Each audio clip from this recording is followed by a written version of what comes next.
Hello, my name is Mayanka. I am accounts and finance trainer from UPlets. Today we will discuss part 3 of GST introduction. Part 1 and part 2 already covered by us in our previous video. Now we will discuss part 3 of such topic in which we will discuss all risks and the important topics of such concept. So now we will start part 3 of introduction of GST. Taxes subsumed in the GST. Before the introduction of GST, there are the many indirect taxes, just like excise duty, custom duty, service tax, sales tax, VAT, luxurious tax, entertainment tax, gambling tax, and many other taxes. But after the introduction of such GST, many of the taxes are subsumed under the GST.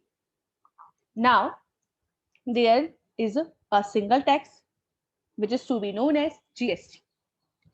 The various central, state, and the local levies are there before the introduction of such GST. The various central, state, and local levies were examined to identify their possibility to be subsumed under the GST.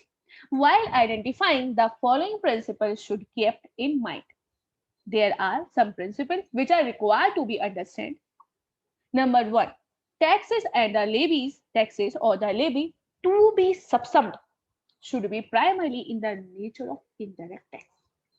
The taxes which are subsumed under the GST which are required to be subsumed under the GST should be indirect taxes, all should be indirect taxes, or should be levied on the supply of goods and supply of service or both.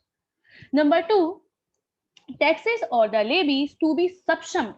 The taxes and the levy which are subsumed should be the part of a transaction chain, which comes with the import, export, production of goods and provision of services at one end, and the consumption of goods and services at the other. Means should be the part of transaction chain. It should be the part of manufacturing, production, import, export, etc. Number three, the subsumming of tax should be result in free flow of tax credit in intrastate and interstate link. The subsumming of taxes should result in free flow of tax credit in intrastate levy or interstate link. The taxes, levy, and the fees that would be not specifically related to the supply of goods and supply of service should not be subsumed under the GST. The taxes, the fees, and the levy which are not specifically related to the supply of goods, supply of service, then it cannot be subsumed under the GST. Revenue fairness for both the union and the state individually would need to be attacked. Revenue fairness for both the union government and for the union and for the state should need to be attacked. Is that if any of the duty, any of the tax, or any of the fees is required to be subsumed, then all these following point or all these points should be there. Taking the above principle into account, the following taxes now we will discuss some taxes which are subsumed under the GST. There are some taxes, or there is the list of the taxes which are subsumed under the GST. The tax levied by the central and the tax levied by the state. Tax levied by the central which are subsumed under the GST are: number one, central excise duty; number two, additional excise duty; number three, central sales tax; number four, service tax; number five, countervailing duty; number six, Special additional duty of custom. Special additional duty of custom. Number 7. Surcharge and cesses, which is levied by the central. Surcharge and the cesses, which are levied by the central. Tax, which is levied by the state. The tax which are levied by the states and which are subsumed under the GST are: number 1, value added tax. Number 1, value added tax. Number 2, entry tax. Number 1, value added tax. Number 2, entry tax. Number 3, octroi. Number 4, luxury tax. Number 5, entertainment tax. And number 6, surcharge and cess, which is levied by state. Surcharge and cesses, which are levied by the state. So these are the taxes which are subsumed under the GST.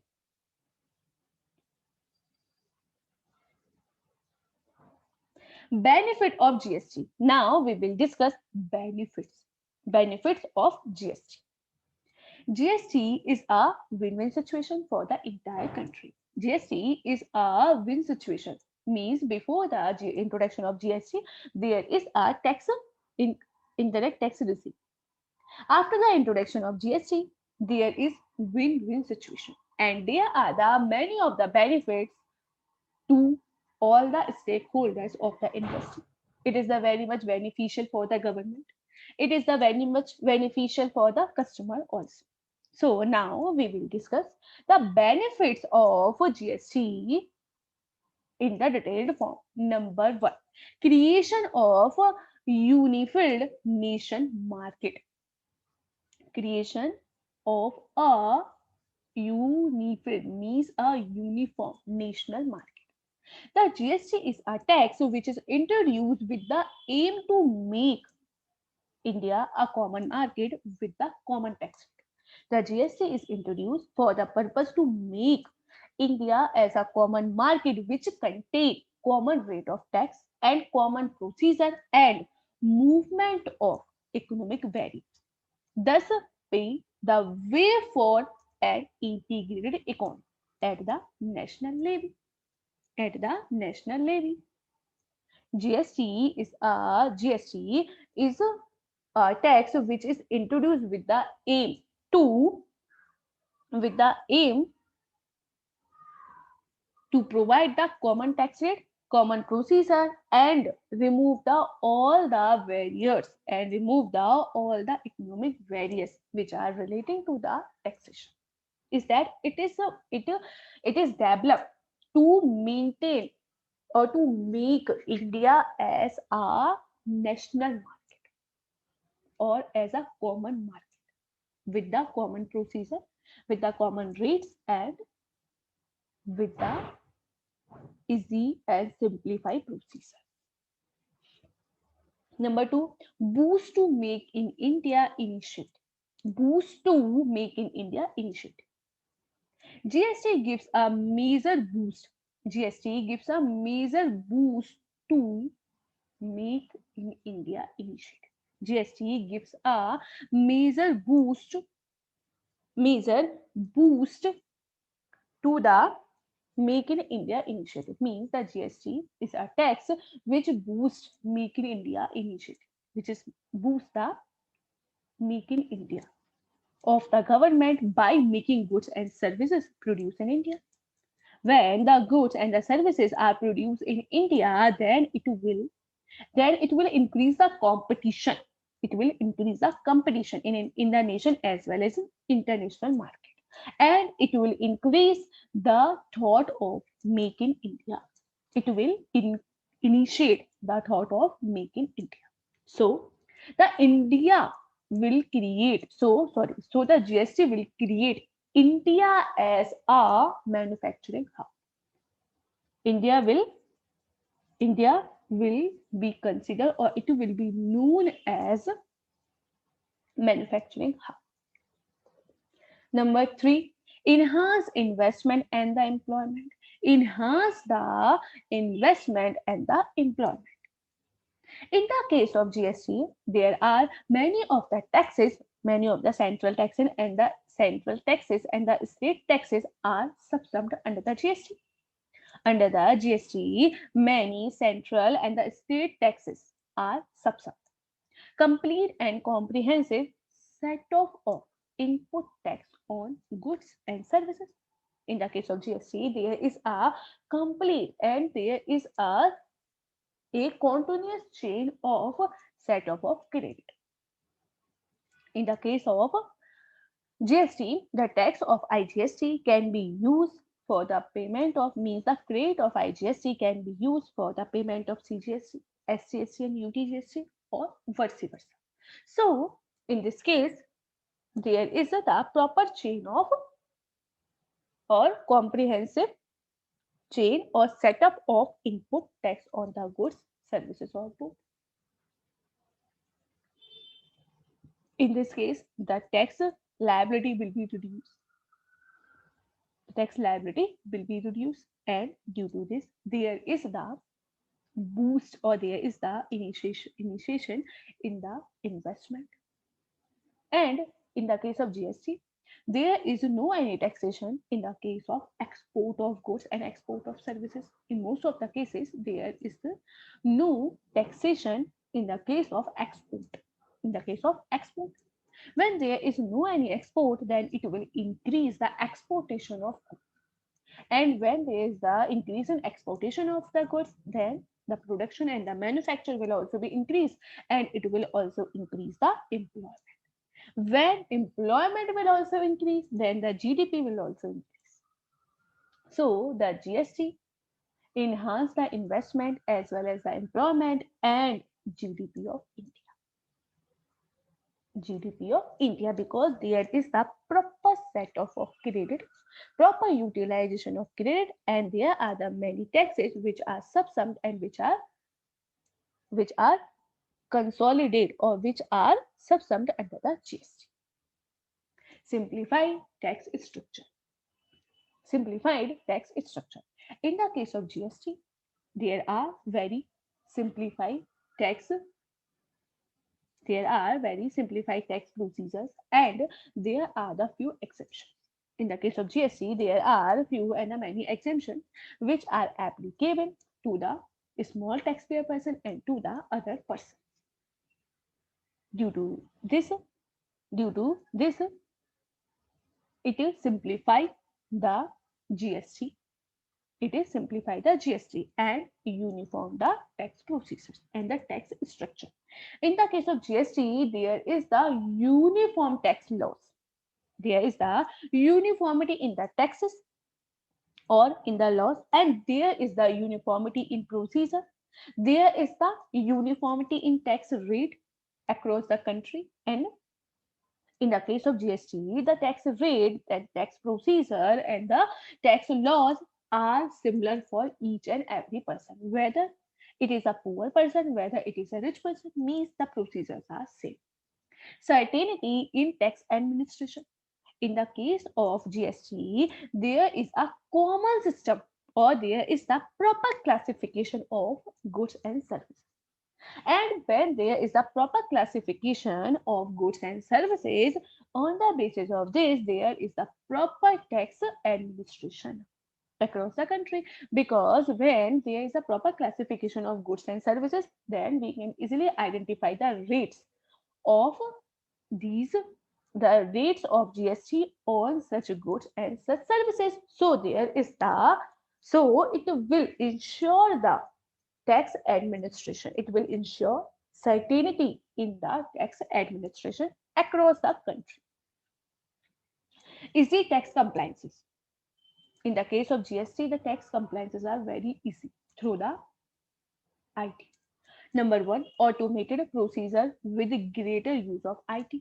In the case of GST, there is a very simple and very automated procedure for the various procedures such as registration.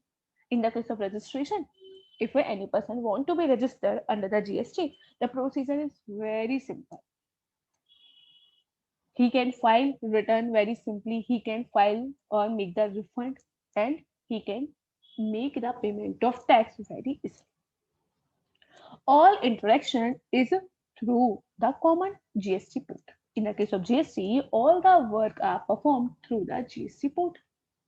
Means the GST portal is a portal which is contain all the facilities It is it is a maintain the interaction between the public, between the administrator, and between the government, banks, and other providers, suvidha provider, facilities provider. So the GST portal is very much useful, and it is contain many of the services which can be used by the person. So in the case of GST, the procedure, registration, refund process, return process is very much simple by the use of IT. Reduction in compliance cost. In the case of GST, the compliance cost is very less. The compliance cost is lesser under the GST. Under the GST, the compliance cost is lesser. So in this case, due to this, the investment, the person can invest the money in the business in comparative to high, because when the compliance cost is reduced, so the person can or the taxpayer can use more money in his business, because in the case of GST, there is a proper uniformity in law, procedure, tax rates across the country. There is no different procedure, no different law. So due to this, it is reduce the cost of compliance. So it is reduce the cost of compliance. When there is proper similarity in the respect of each law, tax procedure, then it will reduce the compliance cost. Advantage for trade and industry. Advantage for the trade and industry. Benefit to industry. Benefit to the industry. GST has given more relief. The GST is a tax which provide the relief to the trade and the industry.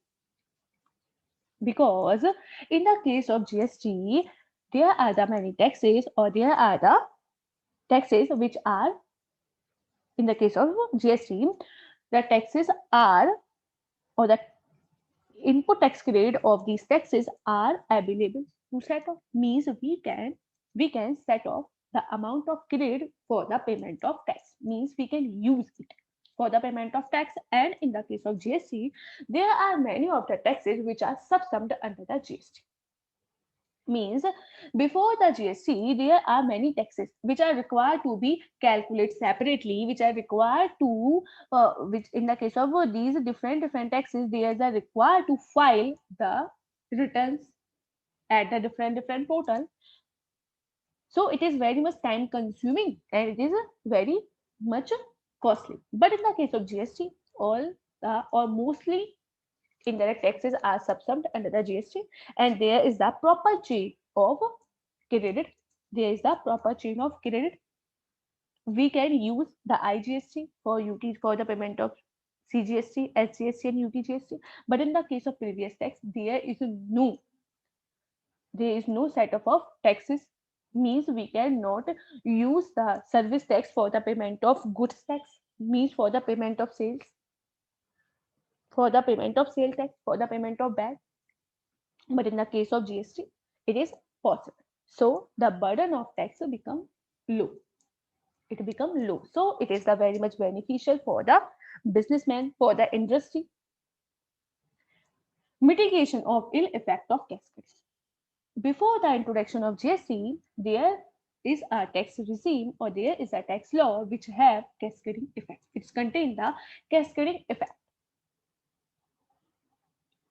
So after the introduction of GST, the cascading effect is properly abolished, or it is removed. When in the case of GST, when the most of the taxes are subsumed, so the cascading effect is properly abolished. So the GST helps in mitigate the ill effect of ill effect of cascading, and it improve the comprehensive, and it is also improve the liquidity of the business. Benefit to small trader and entrepreneur. Benefits to the small traders and the entrepreneur.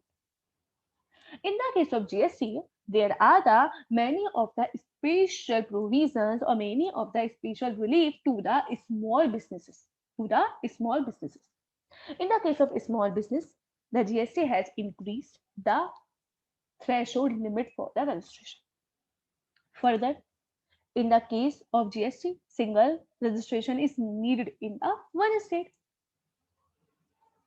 In the case of GST, the small taxpayer or the small businesses also have the option of composition scheme.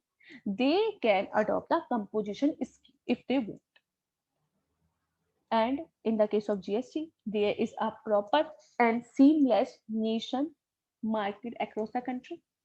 And the small entrepreneur or the small enterprises have an opportunity.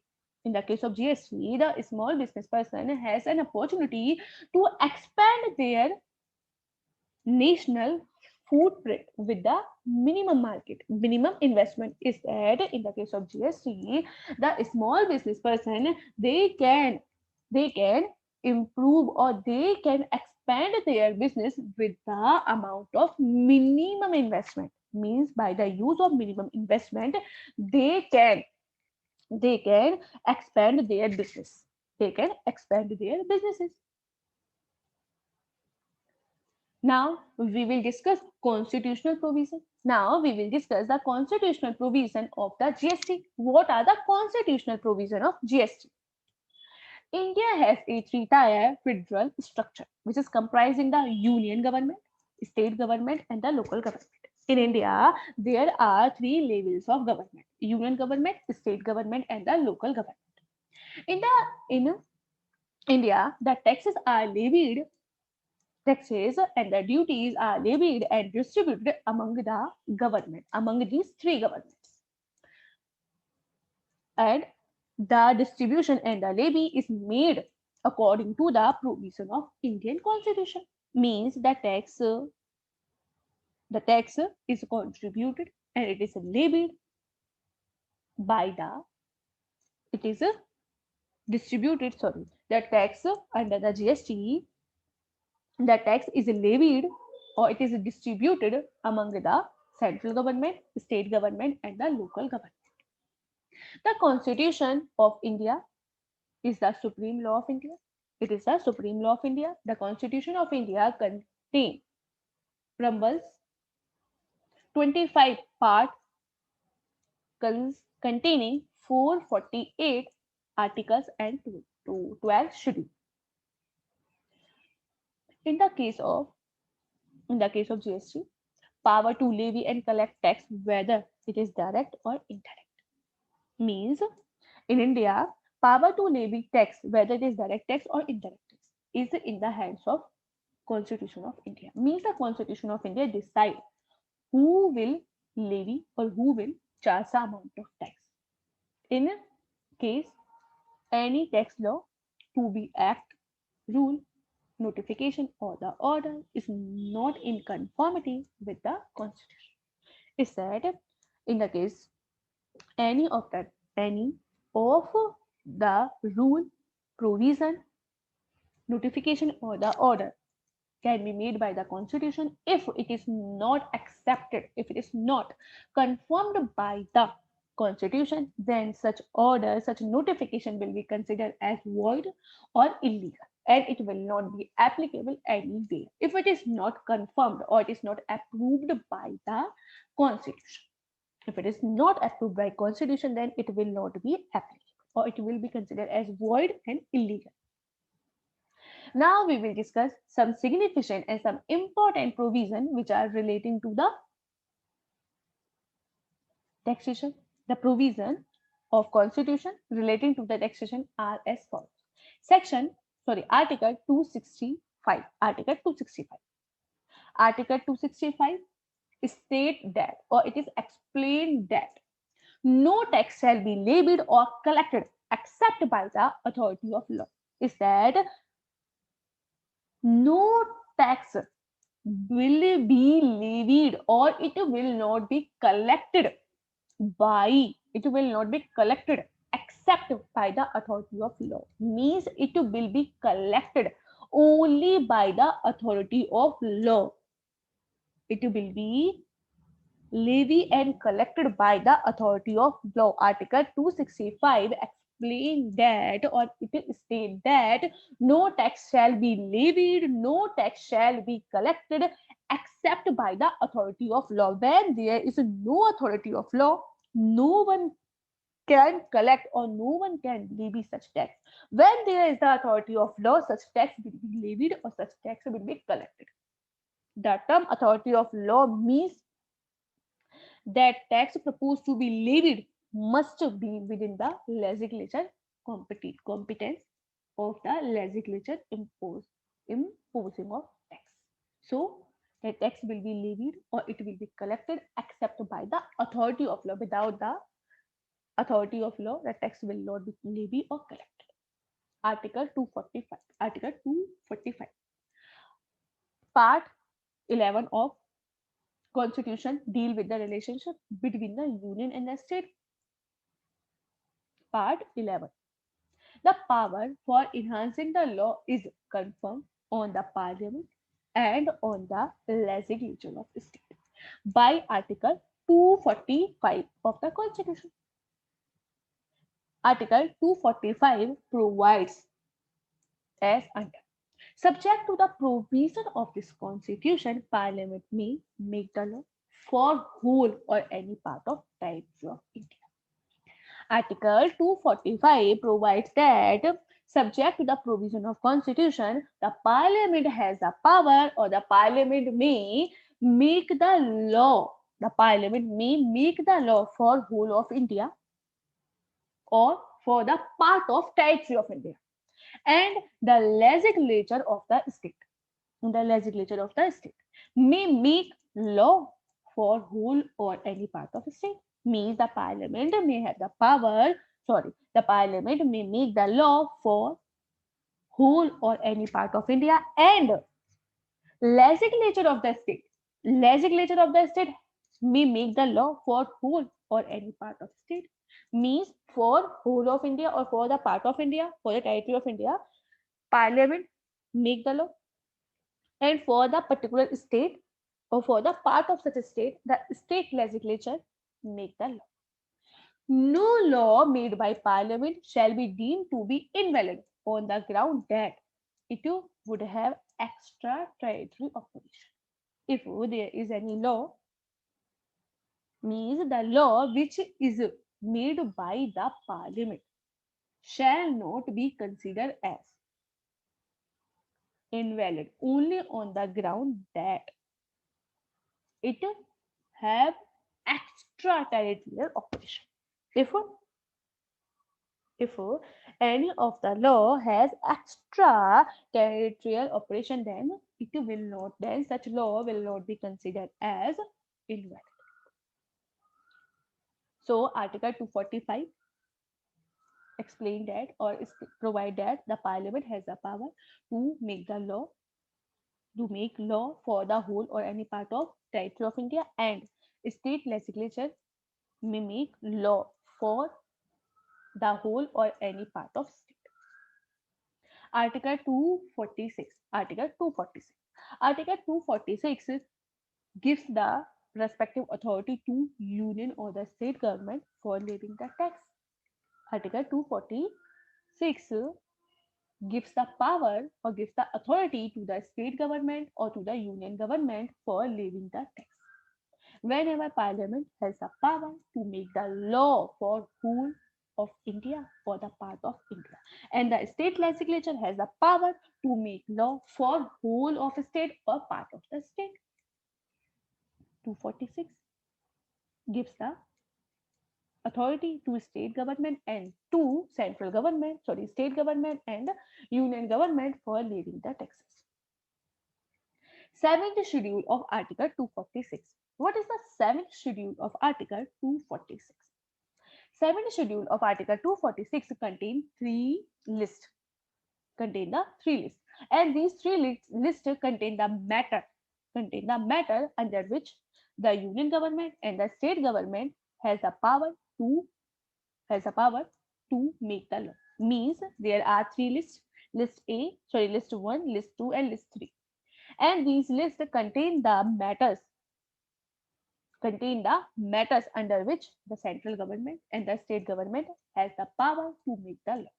List 1 is the union list, list 2 is the state list, and the list 3 is the concurrent list. List 1, union list. It consists all the matter. Union list contain those matter in the respect of which parliament has the power.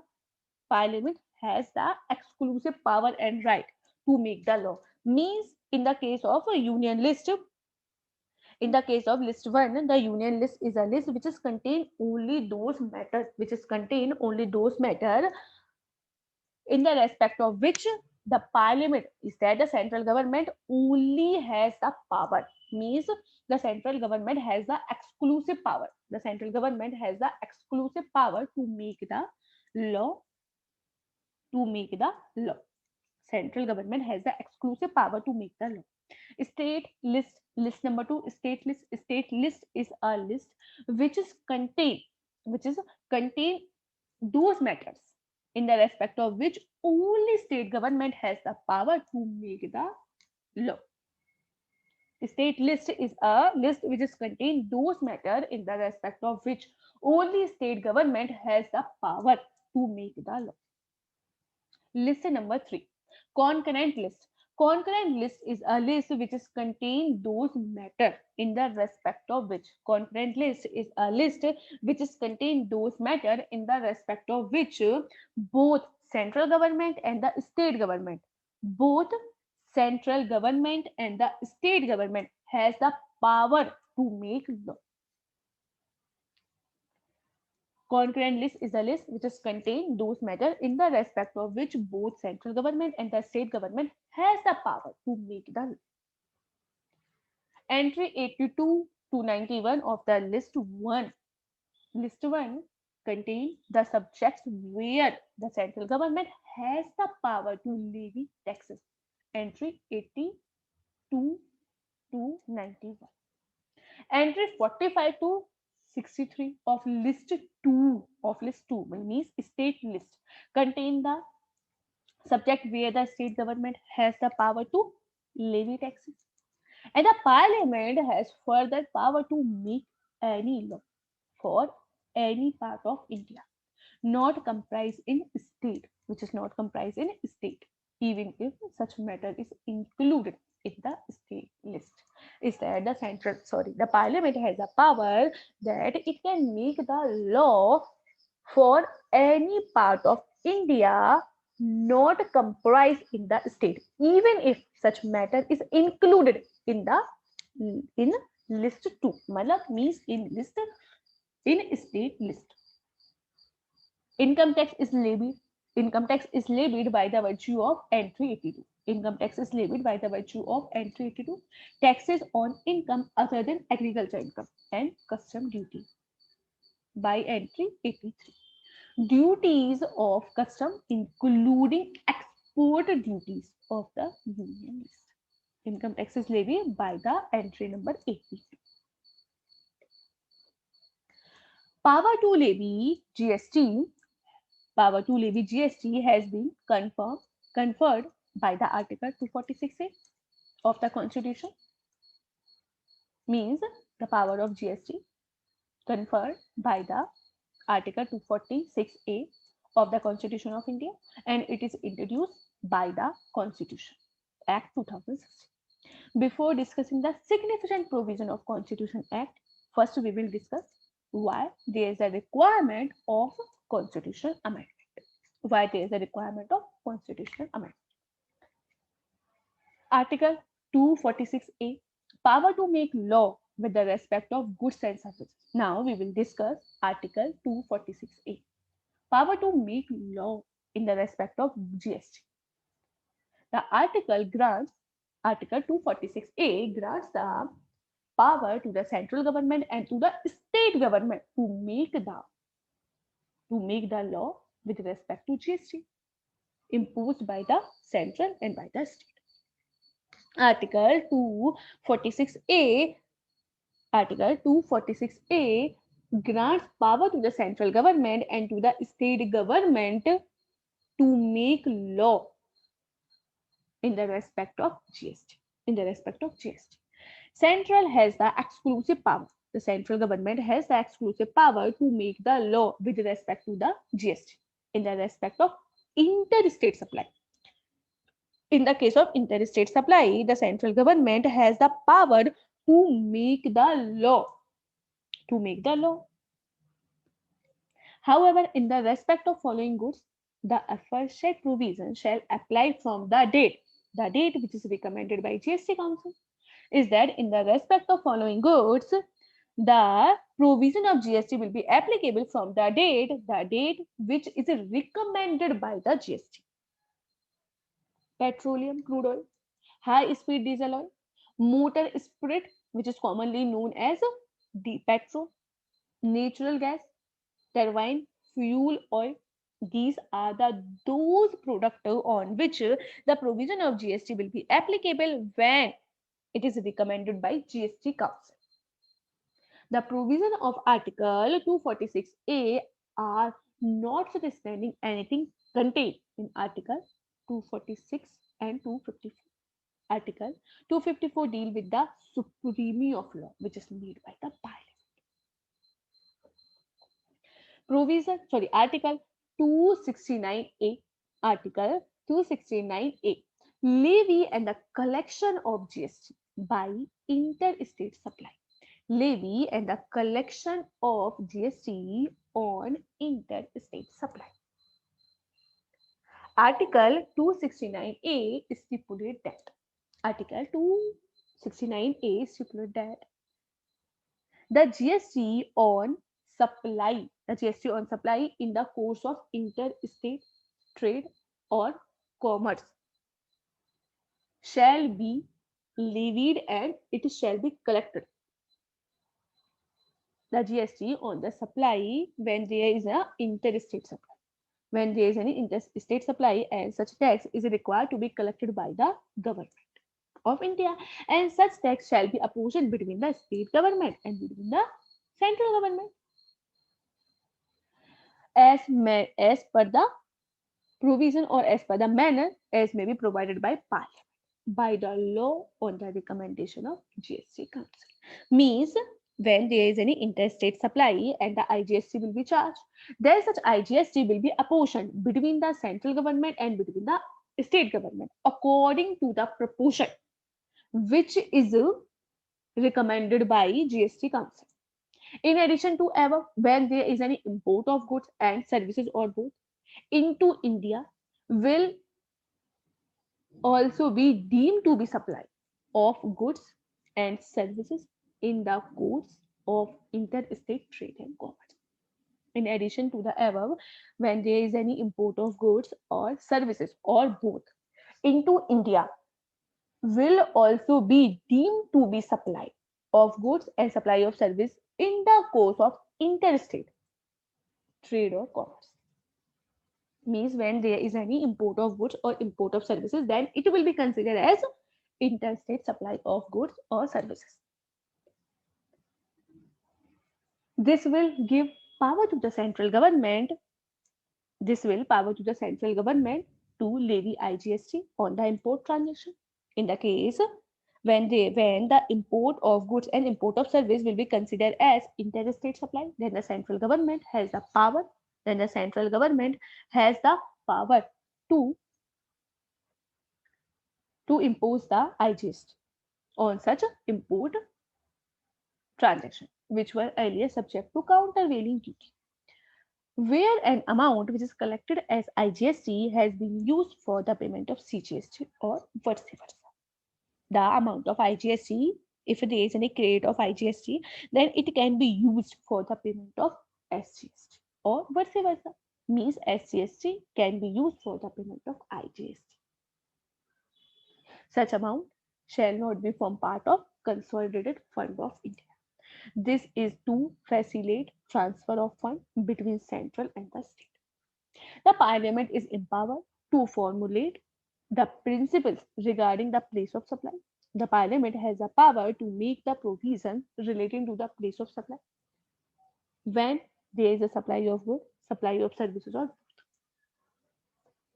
in the respect of interstate supply or Commerce is that the Parliament has the power to make the provisions relating to the supply of in the respect of place of supply of goods, place of supply of services, or both, which is incurred in interstate trade and commerce.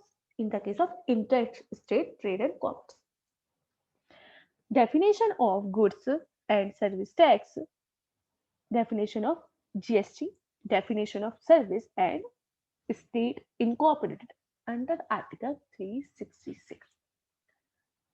The definition of GST, the definition of service and state incorporated under Article 366. The term GST, service and the state have been defined under the respective clause of Article 366, which are as follows. GST means any tax on. The GST means any tax which is levied on supply of goods, supply of services, or both. GST means any tax which is levied on supply of goods, supply of services, or both, except tax on alcoholic liquor for human consumption. Means the tax which is levied on supply of goods, supply of services, or both is to be known as GST. GST can be levied on the supply of all the goods and supply of all the services except alcoholic liquor for human consumption. Alcoholic liquor for the human consumption is out of the purview of GST. Means on the alcoholic liquor for the human consumption, GST is not applicable. Service means anything other than goods. Service means anything other than goods. State means state with the reference to the Article 246A. State with the reference to the Article 246A, 268 and 269, 269A and the Article 279A include a union territory with a legislature. State with the reference to the Article 246A, 268 and 269A and 269 and Article 279A include union territory with a legislature. What is the meaning of definition of goods? What is the definition of goods? The term goods have already been defined under clause 12 of Article 366 in an inclusive manner. And according to this, goods include all material, commodities and articles. Goods includes all the materials, all the commodities and all the articles. Now we will discuss meaning of GST Council. What is the meaning of GST Council? Article 279A. Article 279A GST Council. Article 279A of the Constitution empower the Parliament to constitute a joint form of the central and the state. Article 279A empower the president. They can constitute a joint form of the state and state and central, and it is to be known as GST Council. The provision related to the GST Council come forth from 12th September 2016. The provision relating to the GST Council came from 12th September 2016 and the President constituted the GST Council on 15th September 2016. The Union Finance Minister is the chairman of the council and the minister in charge. The Union Finance Minister is the chairman of this council and minister in charge of the finance. The minister in charge of the finance and taxation or any other minister who is nominated by each of the state or union territory with legislature are its members. Finance minister is the chairman and minister in charge or finance and taxation or any other minister who is nominated by each of state or each of the union territory within legislature are its members.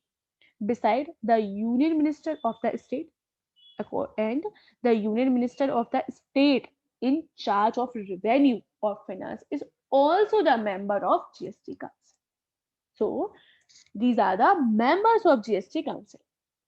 The function of the GST Council is to be made on the recommendation of union and the state. The function of the council is to be make recommendation to the union and the state on the important issue. Means the GST Council provide a recommendation on the important issue like tax rate, issues related to the tax issues relating to the tax issues, tax rate exemptions issues, threshold limits, and other disputes. The GST Council also recommend the special provision like the special category state. The GST Council will also provide the provision with respect to the special category state. There are 11 special category states, namely Arunachal Pradesh, Assam, Jammu Kashmir, Manipur, Meghalaya, Mizoram, Nagaland, Sikkim, Tripura, Himachal Pradesh, and Uttarakhand. These are 11 specific states. The GST Council has the power to make the provision in the respect of special category state, just like for the registration, for the composition, for the exemption, and for for other similar state or for the other similar processes. The GST Council shall also recommend the date. The GST Council also has the power to recommend the date on which the GST will be levied. The GST will be levied on the petroleum crude oil, high-speed diesel oil, motor spirit, natural gas, and aviation turbine fuel. Any of the discussion which is made by the GST Council or any of the discussion which is taken which is given by the GST Council or taken by the basis of maturity, and such majority not less than 3/4 of weighted vote. Such a majority should not be less than 3/4 of the weighted vote of the member present and vote. The board of the central has a weight of 1/3 of the total vote. The vote of central has the weight of 1/3 of the total vote cast, and the vote of all state government taken together has a weightage of 3/4 three sorry 2/3. Central vote has the portion of 1/3 and the state vote has the portion of 2/3 of the total vote cast in that. So on the basis of this, we have totally covered the full concept of introduction of GST. In the case of this topic, there are many of the points are there, just like services, goods, and there are many other points which are required to be defined. And the definitions of these points are covered by us in our another videos. So this is the proper discussion on the introduction of GST, in which we have covered some important and all the relevant points which are related to the GST. Thank you so much for watching this video. Okay, bye bye and have a nice day.